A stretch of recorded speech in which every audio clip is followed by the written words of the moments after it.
शिष्यों को दीक्षा देने की विधि का वर्णन। नारद जी कहते हैं, महर्षिगण, अब मैं सब कुछ देने वाली दीक्षा का वर्णन करूंगा। कमलाकार मंडल में श्री हरि का पूजन करें। दशमी तिथि को समस्त यज्ञ संबंधी द्रव्य का संग्रह एवं संस्कार शुद्धि करके रख लें। नरसिंह बीज मंत्र सोम से 100 बार उसे अभिमंत्रित करके उस मंत्र के अंत में फट्ट लगाकर बोलें तथा राक्षसों का विनाश करने के उद्देश्य से सब ओर सरसों छींटें। फिर वहां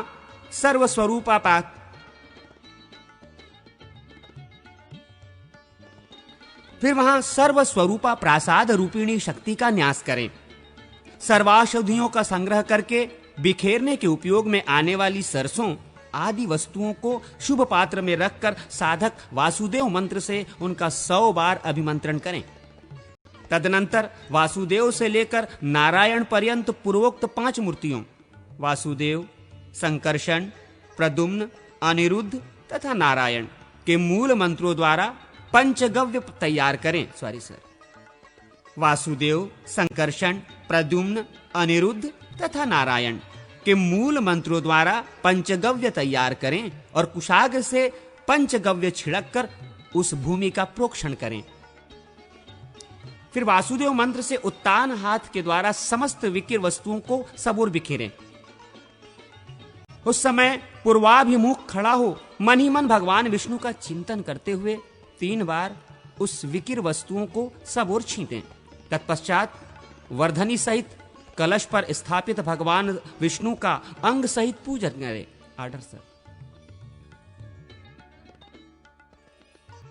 तत्पश्चात वर्धनी सहित कलश पर स्थापित भगवान विष्णु का अंग सहित पूजन करें। अस्त्र मंत्र से वर्धनी को 100 बार अभिमंत्रित करके अविच्छिन्न जलधारा से सींचते हुए उसे ईशान कोण की ओर ले जाएं। कलश को पीछे ले जाकर विकिर पर स्थापित करें। विकिर द्रव्यों को कुश द्वारा एकत्र करके कुंभेश और करकरी का यजन करें। पंचरत्न युक्त सर्वस्त्र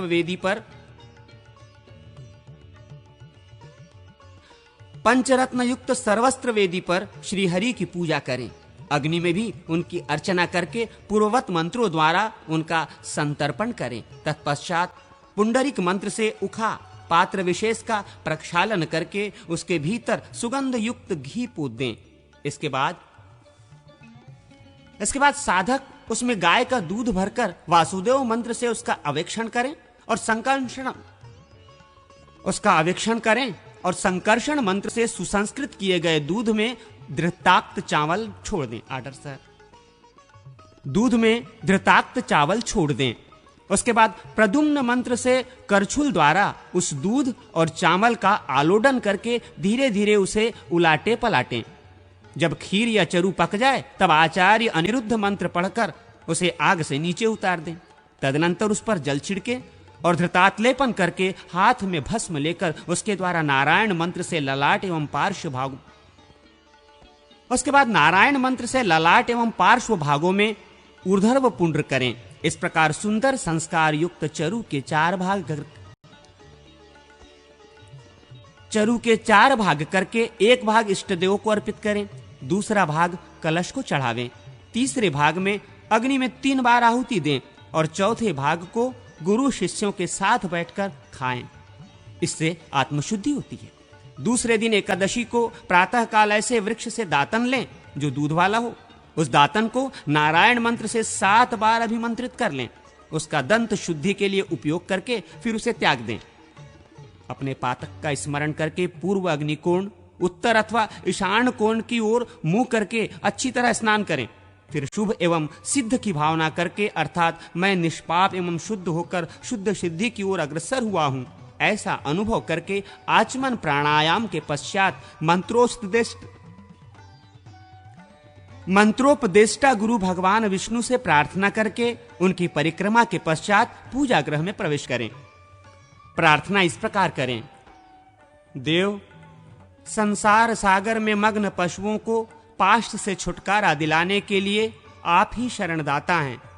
आप सदा अपने भक्तों पर वात्सल्य भाव रखते हैं। देव आज्ञा दीजिए, प्राकृत पाश बंधनों से बंधे हुए इन पशुओं को आज आपकी कृपा से मैं मुक्त करूंगा। देवेश्वर श्री हरि से इस प्रकार प्रार्थना करके पूजा गृह में प्रविष्ट हों। गुरु पूर्ववत अग्नि आदि की धारणाओं द्वारा शिष्यभूत समस्त पशुओं का शोधन करके संस्कार करने के पश्चात उनका वासुदेवादि मूर्तियों से संयोग करें। शिष्यों के नेत्र बांधकर उन्हें मूर्तियों की ओर देखने का आदेश दें। शिष्य उन मूर्तियों की ओर पुष्पांजलि फेंके। तदनुसार गुरु उनका नाम निर्देश करें। पूर्ववत शिष्यों से क्रमशः मूर्तियों का मंत्र रहित पूजन करावें। जिस शिष्य के हाथ का फूल जिस मूर्ति पर गिरे, गुरु उस शिष्य का वही नाम रखे। कुमारी कन्या के हाथ से काता हुआ लाल रंग का सूत लेकर उसे 6 गुना करके बट दें। उस 6 गुने सूत की लंबाई पैर के अंगूठे से लेकर शिखा तक की होनी चाहिए। फिर उसे भी मोड़कर तिगुना कर लें। उक्त त्रिगुणित सूत में प्रक्रिया भेद से स्थित उस प्रकृति देवी का चिंतन करें जिसमें संपूर्ण विश्व का लय होता है और जिससे इस समस्त जगत का प्रादुर्भाव हुआ करता है। उस सूत्र में प्राकृतिक पाशों को तत्व की संख्या के अनुसार ग्रंथित करें, अर्थात 24 गांठ लगाकर उसको प्राकृतिक पाशों के प्रतीक समझें। फिर उस ग्रंथि युक्त सूत को प्याले में रखकर कुंड के पास स्थापित कर दें। तदनंतर सभी तत्वों का चिंतन करके गुरु उनका शिष्य के शरीर में न्यास करें। तत्वों का वो न्यास सृष्टि क्रम के अनुसार प्रकृति से लेकर पृथ्वी पर्यंत होना चाहिए। 3, 5, 10 अथवा 12 जितने भी सूत्र भेद संभव हों, उन सब सूत्र भेदों के द्वारा बटे हुए उस सूत्र को ग्रथित करके देना चाहिए। तत्वचिंतक पुरुषों के लिए यही उचित है।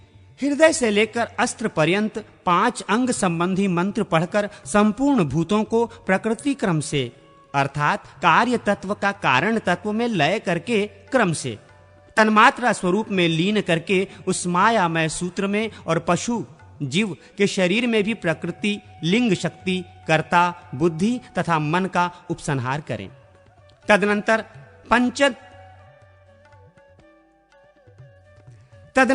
पंच तन्मात्र, बुद्धि, कर्म और पंच महाभूत इन 12 रूपों में अभिव्यक्त द्वादशात्मा का सूत्र और शिष्य के शरीर में चिंतन करें।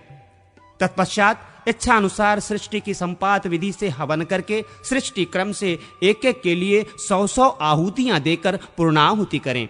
प्याले में रखे हुए ग्रथित सूत्र को ऊपर से ढककर उसे कुंभेश को अर्पित करें। फिर यथोचित रीति से अधिवासन करके भक्त शिष्य को दीक्षा दें।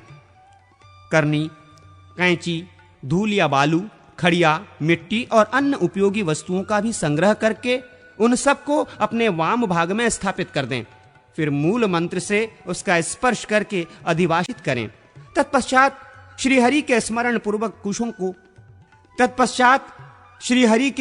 पूर्वक कुशों पर भूतों के लिए बलि दें और कहें नमो भूतेभ्य। इसके बाद चंदों, कलशों और लड्डुओं से मंडप को सुसज्जित करके मंडल के भीतर भगवान विष्णु का पूजन करें। फिर अग्नि को घी से तृप्त करके शिष्यों को पास बुलाकर बद्ध पद्मासमन से बिठावें और दीक्षा दें। बारी बारी से उन सब का प्रोक्षण करके विष्णु हस्त से उनके मस्तक का स्पर्श करें। प्रकृति से विकृति पर्यंत अभिभूत और अधिदैवत सहित संपूर्ण सृष्टि को आध्यात्मिक करके, अर्थात सबको अपने आत्मा में स्थित मानकर हृदय में ही क्रमशः उसका संहार करें। इससे तन्मात्र स्वरूप हुई सारी सृष्टि जीव के समान हो जाती है। इसके बाद कुंभेश्वर से प्रार्थना करके गुरु पूर्वोक्त सूत्र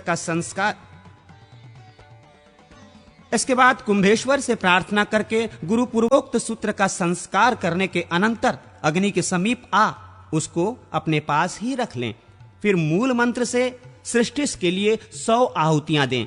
इसके बाद उदासीन भाव से स्थित सृष्टि को पूर्णाहुति अर्पित करके गुरु श्वेतरज बालू हाथ में लेकर उसे मूल मंत्र से 100 बार अभिमंत्रित कर लें। फिर उसके शिष्य के हृदय पर ताड़न करें। उस समय वियोगवाची क्रियापद से युक्त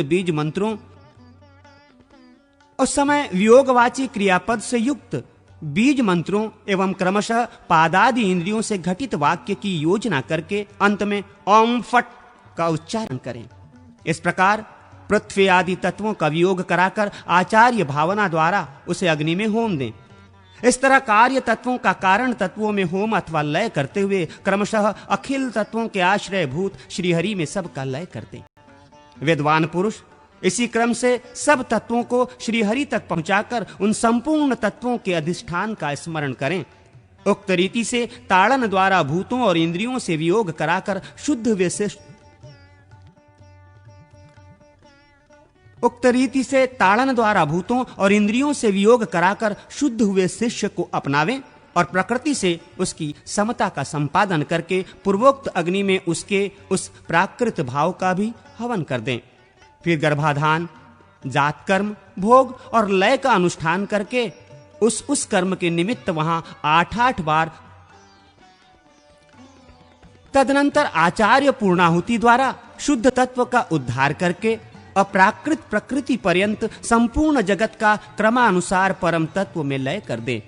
उस परम तत्वों को भी ज्ञान योग से परमात्मा में विलीन करके बंधन मुक्त एवं जीव को अविनाशी परमात्म पद में प्रतिष्ठित करें। तत्पश्चात विद्वान पुरुष ये अनुभव करें कि शिष्य शुद्ध बुद्ध परमानंद संदोह में निमग्न एवं कृतकृत्य हो चुका है।